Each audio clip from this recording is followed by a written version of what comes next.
Oi gente, tudo bem?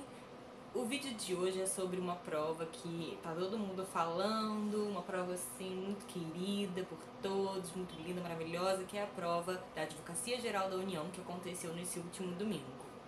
E se você está assistindo esse vídeo e você não tá sabendo de nada, vou te atualizar. O que aconteceu é que essa prova está sofrendo investigações por suspeita de fraude.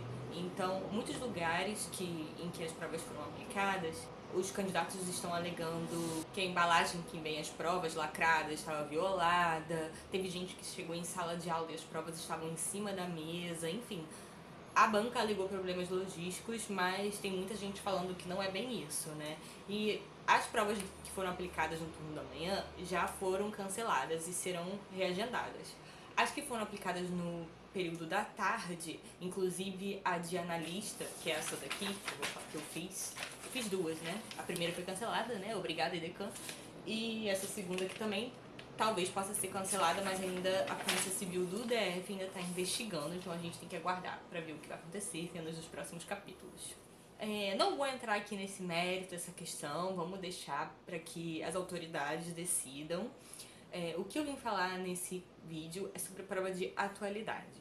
Porque, gente, eu não sei o que a IDECAN entende como atualidades, mas eu fiquei revoltada porque, assim, quando a gente vai estudar atualidades para um concurso sério, a gente estuda o quê? Geopolítica, economia, temas, cultura, temas relevantes para a sociedade, certo?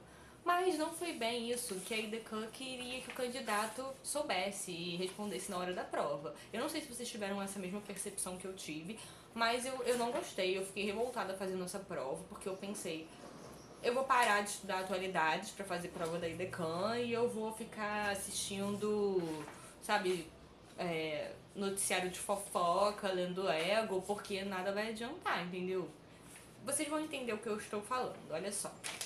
A minha prova é a amarela, tá? A primeira questão, que foi a 21, ela falava sobre uma disputa territorial na América Latina entre a Bolívia e o Chile. E assim, essa foi ao meu ver, tá? Essa foi uma notícia que não teve muita repercussão, digamos assim, uma repercussão no grande noticiário. Eu acho que quem estudou história bem a fundo mesmo na escola ou atualmente, poderia ter acertado essa questão. Mas, ou a não ser que você é muito interessado nessas questões geopolíticas da América Latina, porque eu acho que quem estudou geopolítica de uma forma mais superficial ou pegou os temas que estavam mais em voga não ia conseguir acertar essa questão. Por exemplo, o que acontece sobre esse conflito? Vou explicar mais ou menos. A Bolívia, como vocês sabem, ela não tem saída para o mar, né? E atualmente ela controla 2 portos no Chile. E o domínio desses portos foi acordado num tratado de paz entre esses 2 países em 1904, se eu não me engano. Depois da Bolívia ter perdido essa guerra para o Chile, que foi a chamada Guerra do Pacífico. Então, assim, quem tinha mais ou menos essa noção de história poderia até entender do que estava tratando ali. Só que a resposta pedia a posição do Tribunal de Haia, que fica lá na Holanda, em relação a esse assunto. Então, o que o tribunal decidiu? Que o Chile não é obrigado a discutir esse assunto com a Bolívia. Foi o que eles decidiram mais ou menos. É claro que não foi dessa forma assim tão grosseira como eu falei, mas é só pra vocês entenderem mais ou menos do que se trata. Então, eu achei uma questão difícil, eu achei uma questão assim bem detalhista, que exigia um conteúdo geopolítico bem profundo do candidato. Não acho que é aquela questão que possa medir os seus conhecimentos pra você, sabe, trabalhar. Não, acho que não é uma questão assim. Enfim. Eu não gostei dessa questão, gente. Sei lá. Não gostei. Eu errei essa questão, inclusive. Por isso que eu odiei tanto. A segunda questão já é um tema assim, quando eu li, eu pensei, finalmente um tema que eu gosto, que eu amo, que eu entendo. Que é sobre a Primavera Árabe, que aconteceu a partir do início dessa década. E lá no Oriente Médio, na África, norte da África. E assim, Gente, esse é um tema maravilhoso da história, é um tema recente, sabe? É um tema que a gente precisa entender, precisa estudar, precisa ficar a par sobre o que aconteceu para debater justamente o conceito de democracia, para a gente entender o limite entre cultura e violação de direitos humanos, e isso é muito sério, porque muitos países ali no Oriente Médio sofrem com graves violações de direitos humanos, restrições de liberdade de expressão. Mas sobre a Primavera Árabe, o estopim da Primavera Árabe aconteceu justamente com o que pedia essa questão, que foi a Revolução na Tunísia, chamada Revolução de Jasmim. E lá, o que aconteceu? Qual foi o estopim dessa revolução? Tinha um vendedor ambulante de frutas, né? Só para contextualizar, né? A Tunísia era um país que era governado pelo mesmo ditador há muitos anos, desde 1987, se eu não me engano. E ele era um ditador, assim, mãos de ferro, enfim, muitas notícias sobre corrupção. A Tunísia ainda é, né, um país pobre, apesar de ser um país lindo, com paisagens paradisíacas e monumentos históricos milenares. Ela sofre com corrupção, com pobreza, com desigualdades, isso é muito sério. Assim, né? Parece até um país que eu vivo. Enfim, mas só pra resumir. Tinha um vendedor ambulante de frutas na Tunísia que há muitos anos ele lutava para conseguir a liberação dele perante o governo para poder vender as frutinhas dele ali na rua. E ele não conseguia e periodicamente os fiscais do governo iam até ele e, enfim, subornavam esse vendedor para que ele continuasse vendendo suas frutinhas na rua. E ele não conseguia isso da forma legal e correta. E aí chegou um momento em que a Tunísia estava passando por uma grave crise econômica e ele não conseguiu mais dar o dinheiro para os fiscais para continuar exercendo o trabalho dele. E aí ele ficou desesperado porque ele não tinha mais como vender, não tinha mais o que fazer e atirou fogo ao próprio corpo. E aí esse foi o estopim para que começasse essa revolução na Tunísia, visando tirar esse ditador, o nome dele, o nome lá, Ben Ali, para que tirassem o Ben Ali do poder. E aí muitas pessoas foram para as ruas, muitos conflitos com os policiais, assim, muita coisa aconteceu, gente, muitas pessoas morreram para que a Tunísia hoje, assim, recentemente ela conseguiu eleições livres para instituir uma nova Assembleia Constituinte. Inclusive, os líderes desse movimento ganharam o Prêmio Nobel da Paz, enfim. Não podemos dizer que hoje está tudo bem na Tunísia, óbvio que não, mas que muita coisa evoluiu desde então, isso é um fato. Então, eu acho muito interessante a gente estudar sobre a Primavera Árabe, porque ela lembra muitas revoluções que a gente estudou do século XVIII e XIX, sabe? Por ter esse viés de direitos humanos, direitos políticos, direitos sociais. E é uma coisa que a gente está vivendo hoje, sabe? Em pleno século XXI, que a gente já pensava que a gente já havia superado tudo isso, mas não, gente. O mundo é muito grande, tem muitas desigualdades, tem muita coisa para ser estudada, muita coisa para ser debatida por aí. E eu acho que foi uma questão bem legal para levantar esse tipo de assunto e para relembrar o candidato também do que tem acontecido e desses temas mais sensíveis. Aí a terceira questão, gente, uma questão também muito linda, maravilhosa, assim. Quem me conhece sabe que eu amo literatura. Era a minha matéria favorita na escola. E eu amo ler. E o modernismo é uma das fases, assim, da literatura que é mais apaixonante pra mim. Inclusive, eu quase estudei letras na faculdade por conta desse movimento. E aí ele perguntava, né, qual obra do modernismo tá completando 90 anos em 1900, tá completando 90 anos nesse ano. E assim, pra quem não gosta de literatura, é uma questão obviamente difícil, porque infelizmente não se fala muito de literatura no Brasil, sabe? Não se debate a importância do hábito da leitura, a importância dos movimentos literários para a cultura brasileira. Isso é muito triste. Mas, para quem tem uma base da escola, dava para matar essa questão. Por quê? Ele deu 5 alternativas e aí você já podia tirar 2 só pelo o seu conhecimento literário. porque você já tirava o Machado de Assis, que não faz parte do movimento modernista, e o Carlos Drummond de Andrade até faz, só que ele é da segunda geração desse movimento, então também dá pra tirar. Porque você pensa, né, 1918 menos 90, tá ali perto da semana de 1922, o lançamento dessa obra. Então tem que ser o pessoal da primeira fase mesmo do modernismo. Aí você ficava entre três, que eram duas obras do Oswald de Andrade e uma do Mário.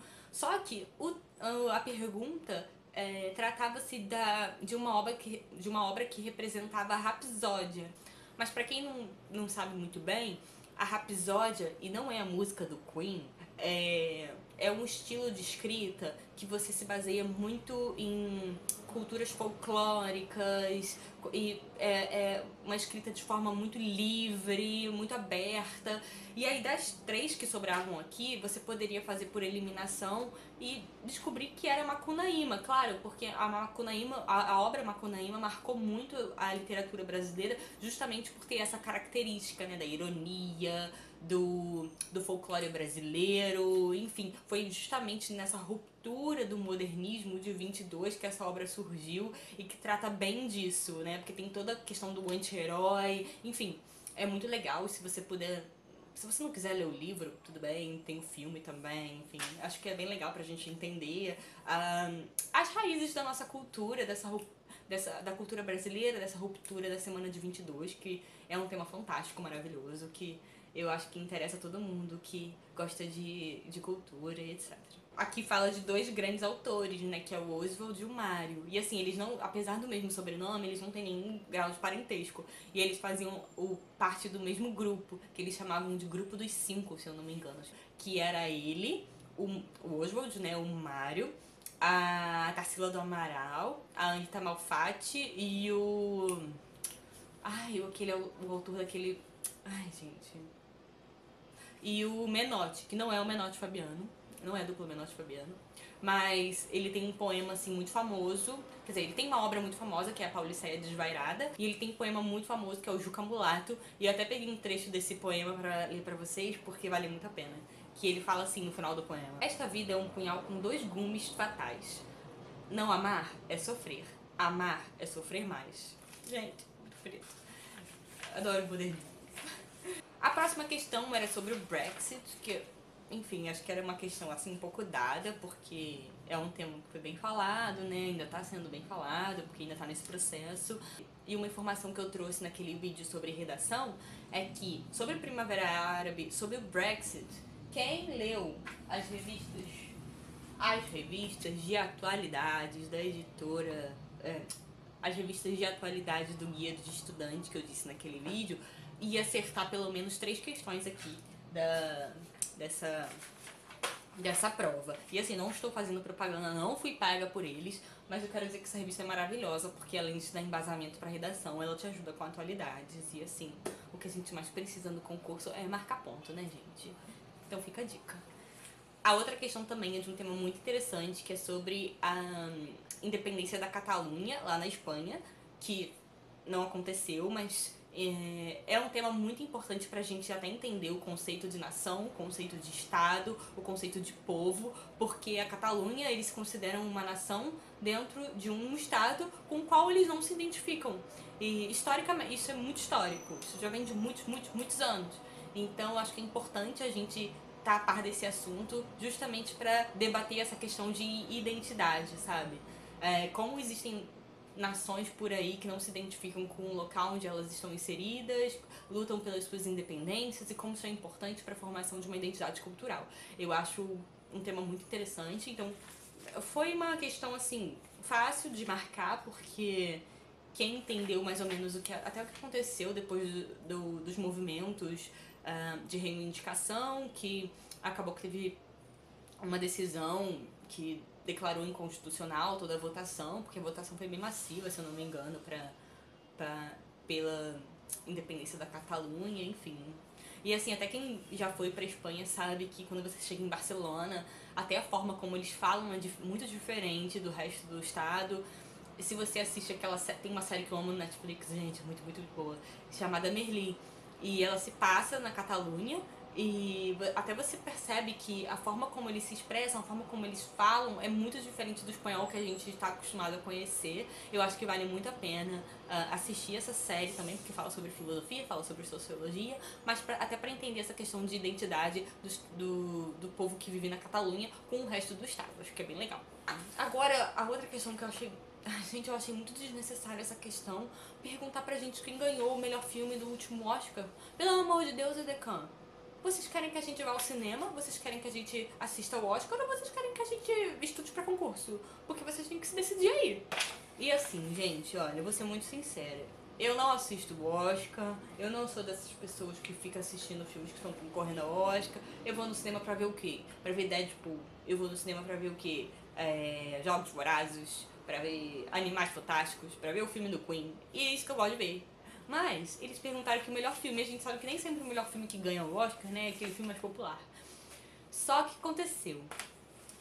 Há um tempo atrás, a minha irmã tinha um par de ingressos pra assistir um filme num evento que tem aqui no Rio de Janeiro, que todo ano eles colocam um telão gigante numa área ao ar livre e eles passam diversos filmes de diversas épocas. E um deles era A Forma da Água. E eu nem sabia desse filme, nem sabia que ele tinha ganho o Oscar de melhor filme. Eu fui com ela e eu me apaixonei por esse filme. O filme é maravilhoso, o filme é lindo, o filme é de menina, tá, gente? É um filme romântico, mas ele também se passa na época da Guerra Fria, naquele eterno... aquela eterna briga entre Estados Unidos e União Soviética. Se passa nos anos 50, se eu não me engano, ou 60, acho que é 50, tá? Eles, inclusive, falam sobre a Carmen Miranda no filme, é bem legal. Mas é um filme bem fantasioso, porque é sobre uma criatura que vive nas águas da Amazônia. E aí o governo americano pega essa criatura pra estudar num laboratório. Enfim, tem todo um enredo por trás. Só que é um filme muito legal, muito bonito. Inclusive tá passando agora na net, no Telecine, se eu não me engano. Então se você tiver o Now, tiver o Telecine, dá pra assistir, é bem legal. E aí por isso que eu sabia que esse filme tinha ganho o Oscar de melhor filme. Mas se não fosse por isso, se a minha irmã não tivesse me levado nesse evento, e se eu não tivesse me apaixonado pelo filme, eu nunca ia saber a resposta dessa questão, gente. Pelo amor de Deus. Enfim, eu não acho que saber quem ganha o Oscar mede conhecimento pra passar num concurso. Mas assim, fica a critério de cada banca. Se vocês concordam comigo ou discordam, escrevam aqui nos comentários que eu quero ouvir de vocês, tá bom? A outra questão também era sobre... Nossa, essa questão assim, nem sabia, né? Nossa, nunca ouvi falar. Nunca ouvi falar disso. Sobre as últimas eleições no Brasil, né? E foi sobre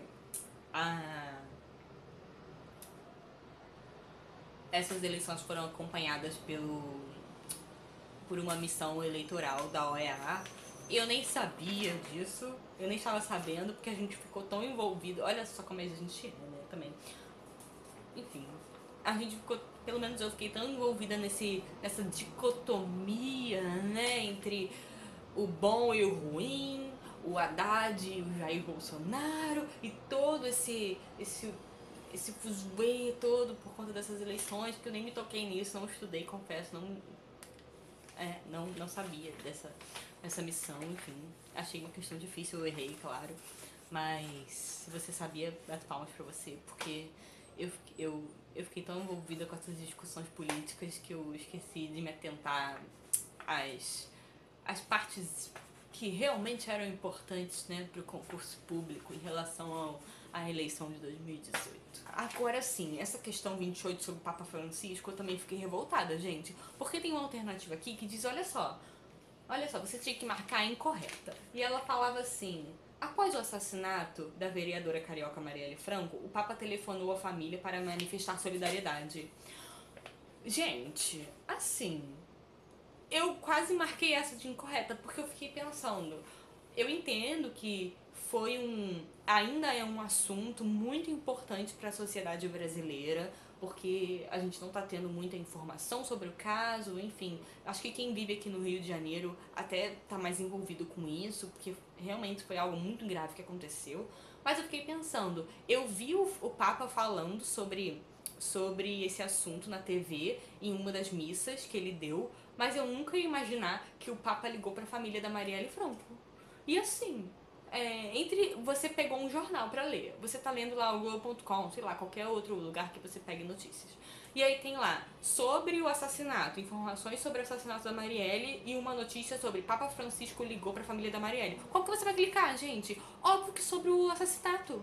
Pelo amor de Deus, isso é questão que cai numa prova, gente? Eu tô meio revoltada, eu tô meio revoltada mesmo. Eu não concordo com esse tipo de questão, porque não é de conhecimento. A última questão era, a penúltima questão, quer dizer, era sobre as Egypt. E eu confesso que eu consegui acertar essa questão porque eu fiz Enem esse ano.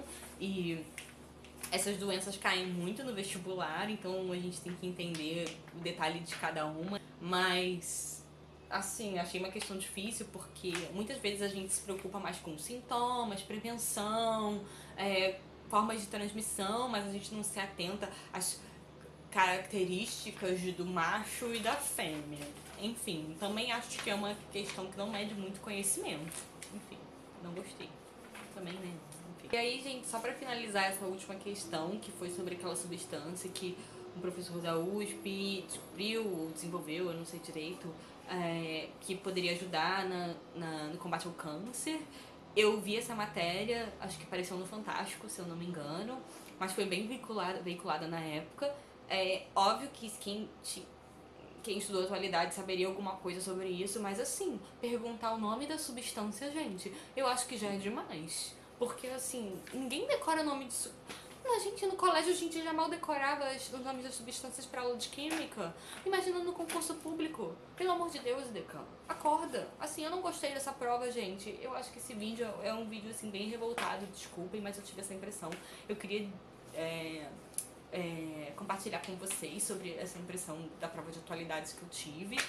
Eu acertei 7 de 10 nessa parte, mas eu não gostei dessa prova, eu acho que não mede conhecimento de candidato. E assim, eu acho que ela é ótima pra provar, gente. Quem fala mal do CESP é porque nunca fez prova de outra banca, entendeu? Porque quando a gente paga depois uma prova do CESP, a gente até respira aliviado. Eu fiquei revoltada, eu estou revoltada até agora. Vamos acompanhar o que vai acontecer, né, nas cenas dos próximos capítulos, sobre a anulação ou não dessa prova também, vamos ver. E aí eu quero saber de vocês se você fez essa prova, o que você achou, se você não fez, se você deu uma olhada, se você acha que esse tipo de questão mede ou não conhecimento, porque atualidades é aquilo, gente, é um tiro no escuro, você nunca sabe o que vai acontecer, é uma caixinha de surpresas. Então comentem aqui embaixo comigo, tá bom? E eu volto aqui no canal depois pra falar de temas mais sérios. Um beijo, até o próximo, tchau!